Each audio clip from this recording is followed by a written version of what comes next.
80-mile-an-hour winds, flames igniting, ideal conditions for embers to travel. Embers, it turns out, are location scouts for flammable spaces.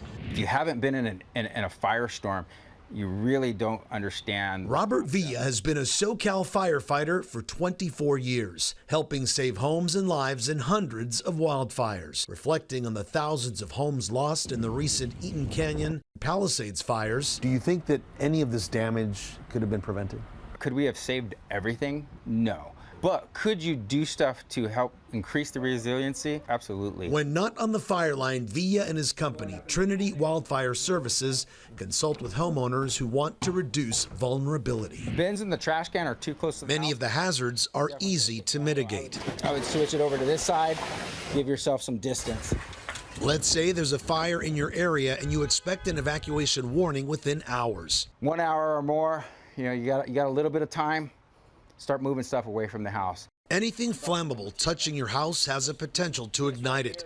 Among the most hazards, paints, solvents, and propane tanks. You can throw them in your pool, put it to a corner of your house that is not going to burn. Next on his list of things to move, doormats. Take this mat, move it away from the house. This is definitely ignitable, which is going to get your threshold going as well, which is going to get your door going. From there, look for any dry or dead vegetation. It most commonly gathers in rain gutters and near crawl space entry points. In a wind-driven fire, home protection relies largely on keeping embers out.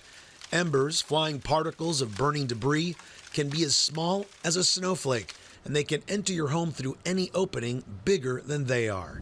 Got a gap at the base of your garage door? You have an entry point. What do we keep in the garages? We keep paint, we keep oils, we keep fuel.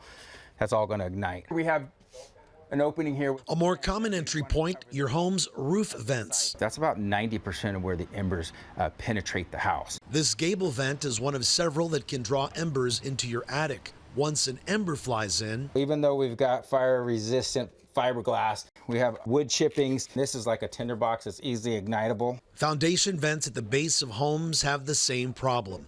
The pores on screens keep bugs and rodents out, but they're bigger than a tiny ember. If an ember enters under your house, the fire can start under your feet. One of the simplest things is covering your vents. Ember-proof vent screens like these allow air in without the fire risk.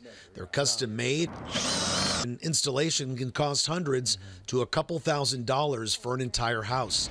For do-it-yourselfers on a budget, aluminum tape or a $9 roll of aluminum screening can be a temporary fix. You could put this over your vents. You could cover those, which would potentially keep out the embers. And this is something you just put on with maybe some nails or a staple gun, right? Staple gun, some small nails. As Villa walked the perimeter of this house, he found more fire risks. This wooden gate attached to the house, he tells me it's a hazard. Instead, this is a perfect example of a fence that you want right here. It is a wrought iron fence. It's not going to burn. It's not going to get your house going on fire. Let's talk about fire extinguishers. It's important to keep those maintained. Why is that? They have an expiration date.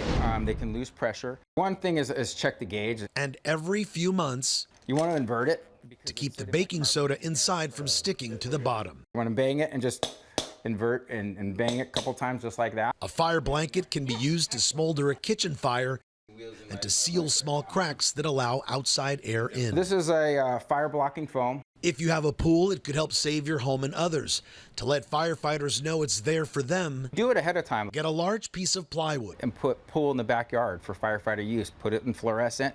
When you're leaving, lean it up against your garage, and then as an engine company, we're pulling down the street, we see that and we're like, hey, this house is defendable. Once an evacuation order has been issued, Villa says it's best to go. If you don't know what it's like to inhale smoke and be overcome by it, you're gonna spiral.